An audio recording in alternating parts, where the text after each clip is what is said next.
Investments in securities market are subject to market risks. Read all the related documents carefully before investing.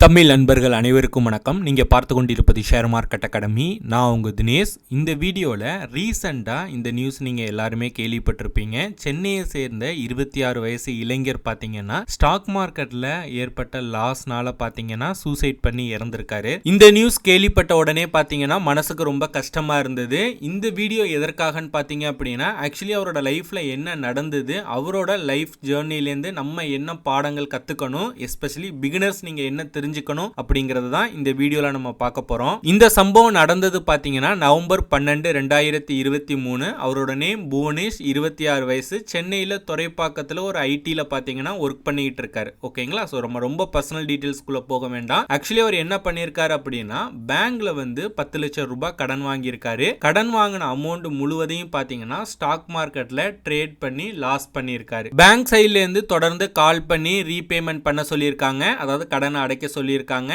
இதனால மன உளைச்சலான அவர் பாத்தீங்கன்னா suicide பண்ணி இறந்திருக்காரு. Stock மார்க்கெட்டை பத்தி ஒரு வரியில சொல்லணும் அப்படின்னா ஈஸியா மணி மேக் பண்ணக்கூடிய ஒரு டஃபஸ்ட் பிளேஸ் அப்படின்னா அது ஸ்டாக் மார்க்கெட் அப்படின்னு சொல்லலாம். வாரன் பஃபெட்டும் ஸ்டாக் மார்க்கெட்டை பத்தி என்ன சொல்றாரு அப்படின்னா இட்ஸ் வந்து ஒரு device transferring money from impatient to patient, அதாவது பொறுமை இல்லாத மக்கள்கிட்ட இருந்து பொறுமை உள்ள மக்களுக்கு மணியை டிரான்ஸ்ஃபர் பண்ற ஒரு டிவைஸ் தான் ஸ்டாக் மார்க்கெட் அப்படின்னு சொல்றாரு. ஸ்டாக் மார்க்கெட்டை யூஸ் பண்ணி நம்மளோட வெல்த்தை கிரியேட் பண்ணலாமே தவிர அதுலேருந்து குயிக்கா மணி நம்ம மேக் பண்ண முடியாது. இங்க நிறைய பேர் என்ன நினைக்கிறாங்க அப்படின்னா ஸ்டாக் மார்க்கெட்ல இருந்து குயிக்கா மணி ஏர்ன் பண்ணி பணக்காரன் ஆகணும், என்னோட கேபிட்டல்ல இருந்து 50x 100x வரையும் நான் ரிட்டர்ன் பார்க்கணும் அப்படின்னு பிளான் பண்ணி ட்ரேடிங் குள்ள என்டர் ஆகுறாங்க. அதுவும் டைரக்டா ஃபியூச்சர் அண்ட் ஆப்ஷன்ஸ் ட்ரேடிங் பண்றாங்க. as per செபி டேட்டா என்ன சொல்லுது அப்படின்னா 89% of the future and option F&O traders பாத்தீங்கன்னா லாஸ் தான் பண்றாங்க அப்படின்னு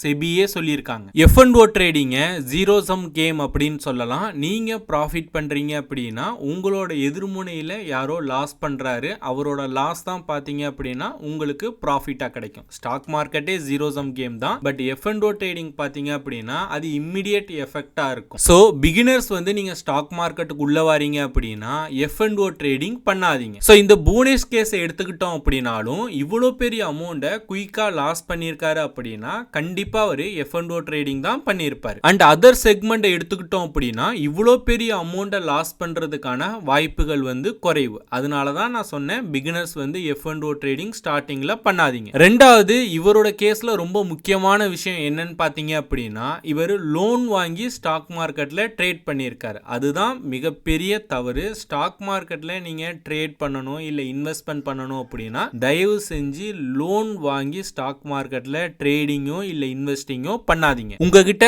சர்ப்ளஸ் அமௌண்ட் ஏதாவது இருந்தது அப்படின்னா அதை வச்சு ட்ரேடிங்கோ இல்ல இன்வெஸ்டிங்கோ பண்ணுங்க. ஒரு சின்ன விஷயம் நான் சொல்றேன், நீங்களே யோசிச்சு பாருங்க. இப்ப நம்ம பேங்க் அப்ரோச் பண்ணி நம்ம லோன் வாங்குறோம், அந்த லோனுக்கு ஒரு 8% இருந்து 10% வரையும் இன்ட்ரெஸ்ட் போடுறான். ஓகேங்களா? ஃபார் எக்ஸாம்பிளுக்கு இப்ப நான் வந்து பேங்க்ல இருந்து ஒரு 1 lakh rupees வந்து லோன் வாங்கி அந்த லோனை வந்து ஸ்டாக் மார்க்கெட்ல நான் இன்வெஸ்ட்மெண்ட் பண்றேன் அப்படின்னா இன்வெஸ்ட்மெண்ட்டோ இல்ல ட்ரேடிங்கோ பண்றேன் அப்படின்னா அந்த 10%க்கு மேல நான் ரிட்டர்ன் பார்த்தாதான் எனக்கு வந்து அது ப்ராஃபிட்டபுளா கிடைக்கும். ஓகேங்களா? அப்ப அந்த 10%க்கு மேல நான் ரிட்டர்ன் பார்க்கணும் அப்படின்னா அந்த அளவு கேப்பபிள் உள்ள நாலேஜ் வந்து என்கிட்ட இருக்கணும். அப்போ பேங்க் பாத்தீங்க அப்படின்னா மிகப்பெரிய நெட்வொர்க். பேங்க் நினைச்சாங்க அப்படின்னா நம்மளை விட பாத்தீங்க அப்படின்னா டேலண்டான பீப்புளை வந்து ஹையர் பண்ணி அவங்க வந்து ஸ்டாக் மார்க்கெட்ல இன்வெஸ்ட்மெண்ட் பண்ண வைக்கலாம். ஓகேங்களா? அவங்களால முடியாதது எதுவுமே கிடையாது.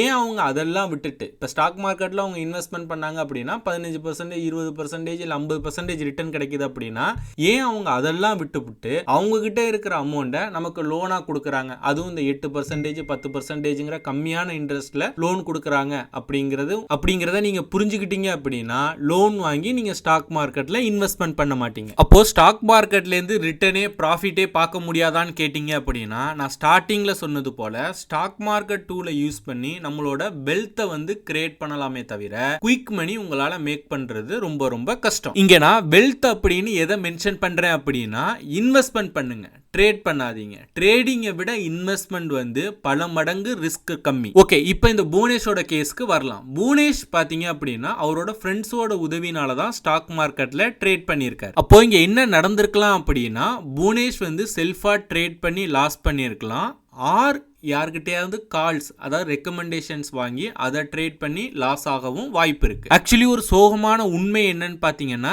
இந்தியாவில் உள்ள ஃபின் கம்யூனிட்டி ரொம்ப மோசமா இருக்கு. எஸ்பெஷலி ஃபினான்ஷியல் இன்ஃப்ளூயன்சர்ஸ் வந்து ரொம்ப மிஸ்பிஹேவியர் மிஸ்கைடன்ஸ் வந்து இங்க பண்றாங்க. ஆக்சுவலி இங்க என்ன நடந்துகிட்டு இருக்குன்னு பாத்தீங்க அப்படின்னா பெரிய இன்ஃப்ளூயன்சர்ஸ் எல்லாமே என்ன பண்றாங்க அப்படின்னா அவங்களோட லைஃப் ஸ்டைலை வந்து எக்ஸ்போஸ் பண்றாங்க.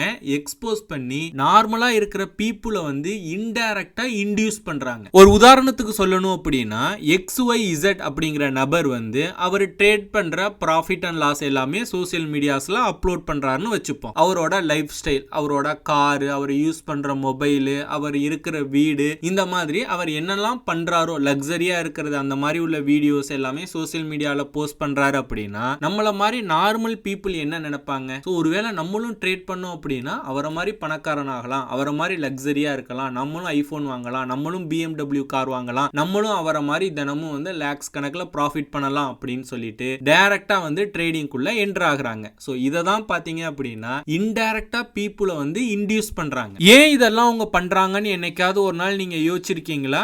ஏன்னா அவங்க அந்த மாதிரி இருக்கிறதுக்கான காரணமே நீங்க தான். அவங்க ட்ரேடிங்ல பார்க்குற ப்ராஃபிட்டை விட பார்த்தீங்க அப்படின்னா அவங்களோட லைஃப் ஸ்டைலை காட்டி அவங்க இந்த கோர்சஸ் மென்டார்ஷிப் இது மூலியமா ஏர்ன் பண்ற மணி பாத்தீங்கன்னா ரொம்ப அதிகம். இந்த வீடியோ பார்த்து முடிச்சிட்டு நீங்க போயிட்டு சோசியல் மீடியால செக் பண்ணி பாருங்க. யாரெல்லாம் தினமும் P&L அதாவது ப்ராஃபிட் அண்ட் லாஸ் வந்து அப்லோட் பண்றாங்களோ, யாரெல்லாம் நான் வந்து புதுசா வீடு வாங்கியிருக்கேன், கார் வாங்கியிருக்கேன், இல்ல ஐபோன் வாங்கியிருக்கேன், இல்ல சம்திங் அவங்கள பத்தி எக்ஸ்போஸ் பண்றாங்களோ அவங்கெல்லாம் கண்டிப்பா வந்து கோர்ஸோ இல்ல மென்டார்ஷிப்போ இல்ல ட்ரைனிங்கோ சம்திங் ஏதோ ஒரு பெய்ட் சர்வீஸ் வந்து கண்டக்ட் பண்ணுவாங்க, மக்கள்கிட்ட இருந்து காசு வாங்குவாங்க. இப்போ உள்ள ஃபின் கம்யூனிட்டி பார்த்தீங்க அப்படின்னா ரொம்ப மோசமாக இருக்குது. இதில் இன்னும் நிறையா ரெகுலேஷன்ஸ் வந்து செபி சைட்லேருந்து கொண்டு வரணும் அப்படின்னு நான் எக்ஸ்பெக்ட் பண்ணுறேன். அதற்கான முயற்சிகளும் செபிலேருந்து ஈடுபட்டுக்கிட்டு இருக்காங்க. அசியா ஃபாலோவராக நீங்கள் என்ன பண்ணணும் என்ன பண்ணக்கூடாது அப்படின்னா ஃபர்ஸ்ட் பண்ணக்கூடாத விஷயங்களை சொல்கிறேன். யாரையும் நம்பி சிங்கிள் ரூபி கூட பேமெண்ட் பண்ணாதீங்க. நான் உங்களுக்கு சொல்லித்தரேன், எனக்கு இவ்வளோ அமௌண்ட் பேமெண்ட் பண்ணுங்க அப்படின்னு கோர்ஸோ இல்லை மென்டார்ஷிப் ப்ரோக்ராமோ இல்லை நிறையா பேர் வந்து கால்ஸ் வந்து ப்ரொவைட் பண்ணுறாங்க. டிப்ஸு, ரெக்கமெண்டேஷன்ஸு, என்னோட எஜுகேஷன் குரூப்ல வந்து ஜாயின் பண்ணிக்கங்க,